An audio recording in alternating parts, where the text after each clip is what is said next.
Hi, I'm Niall from GulfStream Boat Sales. This is a Quicksilver 640 weekender. It was built in 2008 and it's got only 75 hours on the clock. It's in immaculate condition throughout. We're going to take a detailed look around the boat. It's a fantastic little all-rounder fishing boat, come day cruiser, and this one's been customised a little bit, so it's got a separate enclosed head compartment, a bigger table and things, and it's all been done to a really high standard. So yeah, there's lots of neat little features on the boat, and we're going to take a detailed look at it now. With only 75 hours on the clock, the boat obviously hasn't done very much of anything, but so you would expect the condition to be virtually as new, but it is. The gel coat all the way around the boat is perfect. I found one little mark on the other side, which I'll show you, which has been filled, but apart from that, there's no damage anywhere. All the deck hardware, the stainless steel rails, the cleats, all in very good condition. And the rub rail, apart from a couple of little, there's one little nick in the rail here, but apart from that, the rub rail is perfect as well. So the condition of the exterior of the boat is fantastic. So as you can see, the port side looks fantastic as well. It's still got a nice deep shine to the gel coat. This is the one area here where it's obviously been just repaired with a slightly different colour of gel. So I would say that's probably, it's had a little mark there from tying up alongside, but I mean, if you stand back off the boat, it's pretty much invisible. The condition of the hull underneath is very good. It could probably do with a fresh coat of anti-fouling just to tidy it up and freshen it up a little bit, but the anti-fouling paint that's on there is in pretty good condition, and there's no signs of any damage on the underside of the hull either. There were two different versions of the Quicksilver 640 weekend, and there was an outboard one and an inboard one. So this is the inboard boat. It's got a Mercruiser 1.7 litre diesel engine, so it's 120 horsepower. It gives the boat a decent turn of speed and also fantastic economy and reliability.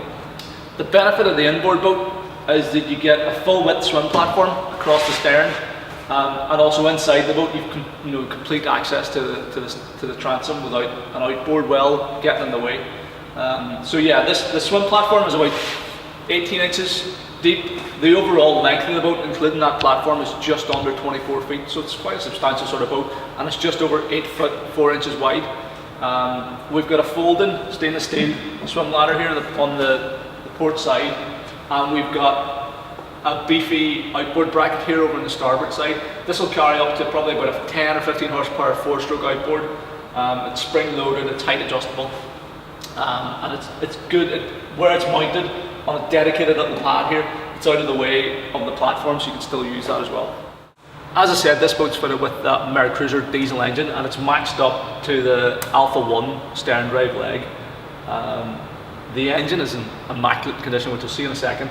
The stern drive is really good as well. The only thing I would do if I was buying the boat would be to just have the prop reconditioned. So it's obviously, this is pretty normal just from sandy bottoms and things. You can, if you clip the prop, it just takes roughens up the leading edge. So this prop it would benefit from being reconditioned, but it's not vibrating, it's not really affecting the performance. It's more cosmetic than anything. Apart from that, the condition's very good. The anodes are still in very good shape. There's more than 50% left there. The actual paint finish on the drive is very good, and there's no corrosion anywhere around it. All the ram seals and things are in good condition, and the bellows look pretty good as well. The full width swim platform also makes boarding the boat from the dock really easy. You can just hop on either side because it goes out to the full width. Then access into the cockpit is through this opening transom gate, and then once you're in here, the gunnels are nice and high. They come up to sort of thigh level on me, so it means that you feel nice and safe and secure inside the boat. We've got rod holders on either side of the cockpit integrated into these teak coamons, and there's plenty of hand holds and handrails and things around here as well. So this cockpit is a really versatile space. There's loads of room for fishing if that's what you want to do out here, and there's also a bench seat that goes in across the stern there as well. So if you're just out for a cruise, or you're sitting at anchor, you're having a picnic, you can put the seats in there, and we'll get this little cockpit table here for drinks and sandwiches and things like that. So it's a very versatile sort of layout. For a 23 or 24 foot boat, this is packed to the gunnels with equipment. and you start to notice it out here in the cockpit. So the first thing is we've got a transom shower here on the port side as you come through the gate. So that's a pull-out cold water shower that's hooked up to, I think it's a 50-litre tank that supplies water to the shower and also to the sink inside. We've also got a little recessed holder for a fire extinguisher in here on this side. And then over on the starboard side, we've got access in here to our battery isolator switch and a shore power connection. So this boat's rigged up with shore power as well, which I don't think was standard, but the owners had done at some point in the past. So you've got 240-volt power in the cabin with a couple of outlets in there. And then we've also got a locker for a gas bottle, because there's a little gas cooker in the galley there. So I mean, in terms of the equipment, it's got everything you'd need for a weekend away. And it's all the lockers, everything out here is very good, in very good condition. The cockpit floor itself is fully lined and drained. It drains into two big scuppers there on the transom. So if any water does find its way in here, it just drains right overboard. And then we've got this fantastic wheelhouse arrangement with loads of accommodation inside. We've got a nice overhang here coming off the back of the wheelhouse, which is pretty good head height. So even if it's raining, you can still stand out here and fish. And crucially, it keeps, with the door open, the sliding door open, it keeps the rain out of the cabin. So access into the cabin is through this sliding aluminium door. It's all running nicely and in good condition. And then it's just one step down into the cabin there. But before we take a look in there, I just want to point out the side decks. So we've got walk-around access up both sides of the boat with moulded-in steps, plenty of handrails, and the actual bow rails themselves are pretty high as well. So you've got safe passage up both sides, whether you're, again, getting access to the anchor or docking the boat or just having somebody fishing up there. The cabin itself is really nice and bright and airy feeling, and it's well laid out. So we've got the helm position here over on the starboard side, dedicated helm seat. We've got a dinette here over on the port side, which will accommodate probably 4 adults around the table. Now this isn't the standard table. The standard table is the little cockpit one, but the owners had this square table, rectangular shaped table made up just because it's bigger and more usable, and it's nicely done, and it's a really good feature. Behind that then there's the heads compartment. Now I think as standard there is a toilet that sits in there, but it's not separated from the rest of the cabin. So the existing owner thought that to save the modesty of his crew members, he'd put this cabinet up, and it's actually a really good job. It's been well constructed. It's stained a nice dark mahogany sort of finish, and we'll take a look inside there. But I think it's a great addition, and I don't know why Quicksilver didn't think of it themselves. But so there's loads of room here. It's a nice wide walkway as well, a decent sized dinette as I said, and just behind the helm seat here on the starboard side we've got this little galley set up. So we've got a single burner gas hob with this heat shield arrangement around it, and we've got a stainless steel sink with a pressurized water system as well there. We've got storage then and underneath the cabinets. That's a really good size storage locker, and we've got plenty of storage underneath the floor and things as well, and also underneath the helm seat, another huge locker. So there's more than enough storage space on board to swallow up all your gear for an overnight or a weekend away. In terms of the sleeping accommodation, this dinette table comes out of here, and we've got a filler cushion that fills in the dinette area, so you can make this up into like a small double, which would be ideal for kids. And then we've got another filler cushion which goes in down here in the V berth, and you can make another double bed in the V berth section there as well. We've also got our outlets, our 240-volt sockets down here in the corner beside the dinette. So whenever you're in the marina plugged into shore power, that'll give you standard mains power, so you can watch TV or charge your laptop or your phone or whatever. And again, that's something that the previous owner has had installed, and it looks like a good quality job. The helm position on the boat is nicely appointed. We've got this solid wood stainless steel steering wheel. We've got a full range of marine instrumentation that are hooked up to the Mercruiser diesel stern drive. Our hour clock here shows 75.1 hours on the engine from new. We've got a Garmin GPS map 421S, so it's a 4-inch colour chart plotter and combination fish finder. We've got all the standard gauges, but we've also got an oil pressure gauge, which is always a nice thing to have. Not always common on a boat of this size. And then we've got our engine status monitor panel here, matched up to the Mercruiser, and our throttle and shift lever just down the right hand side, and our bank at 12-volt switches for the wiper, windscreen wipers, bilge pump, anchor lights, nav lights, and stuff like that. So the helm position is nicely laid out. It's easy to see everything, and also the visibility around the boat is good. You don't lose visibility of the horizon whenever you're putting the boat up on the plane, because the nose tapers down quite a bit towards the front of the boat, and whenever you're sitting at anything from sort of 12 to 22, 23 knots, nice visibility ahead, and also good visibility out the two side screens. There's sliding opening windows on both sides of the boat, so you can get a flow of air coming through the cabin, and also so you can talk to people on the jetty whenever you're berthing the boat. So yeah, I mean, the sitting position, the seat position is comfortable. It's a good distance. It is on a slider, but so you can get a nice comfortable distance away from the steering wheel, and you got a foot brace down here as well. So I really like the seat position on the boat. We have had the boat out in the water, and it runs really well.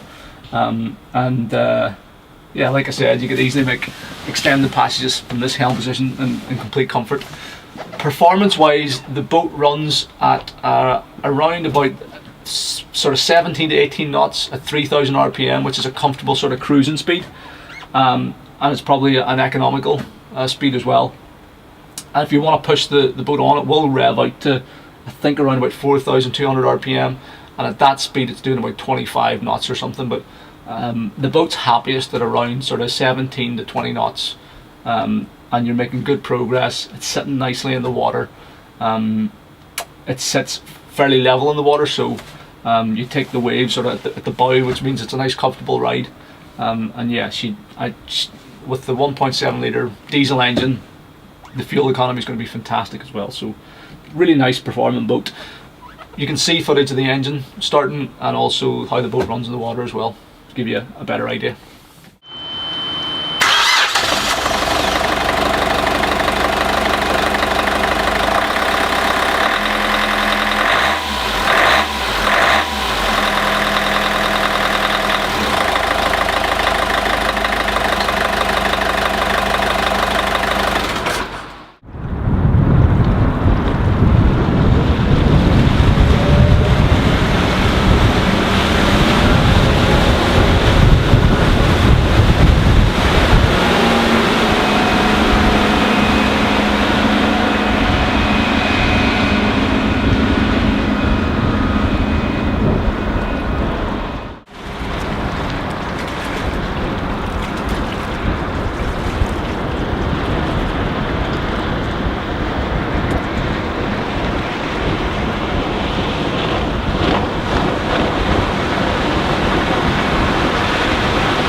This boat has quite a steeply rigged bow on it, and not only does that carry volume forward inside, gives you a bit more room up in the V-berth area, but it also gives it quite a fine entry.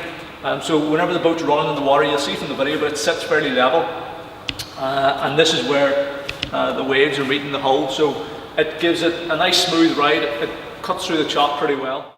We've also got an ICOM ICM 411 VHF radio mounted just beside the helm seat. Most of these electronics, the VHF radio and the compass, were installed by the current owner around about a year ago, so they're pretty much brand new and haven't been used. Condition wise, generally the whole, and certainly, well, the whole boat, but particularly the cabin, is just like new. I mean, there's not a mark anywhere. I would hazard a guess that the beds have probably never been slept in, the toilet has probably never really been used. It's just in fantastic condition in here throughout, and yeah, you wouldn't notice the difference. It still has even got that new boat smell, you know, whenever you come into the cabin. So yeah, really good shape in here. So the heads compartment, like I said, is just behind the dinette on the port side.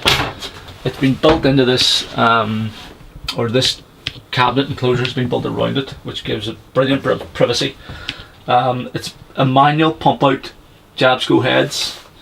There's good room inside here. There's a bit of storage underneath the toilet itself, and then we've got handrail in here. There's actually been a reflective tint put on the window there, so you can see out, but people in the cockpit can't see in, so your modesty is well catered for in this boat.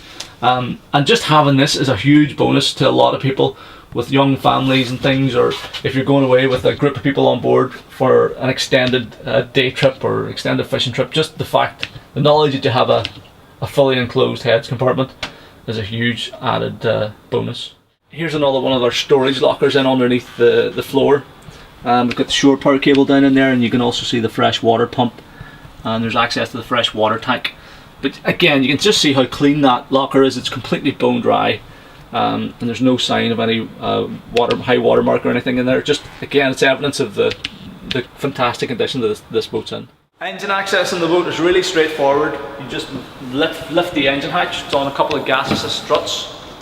It lifts right up clear and gives really good service access to the Mercruiser 1.7 litre diesel engine.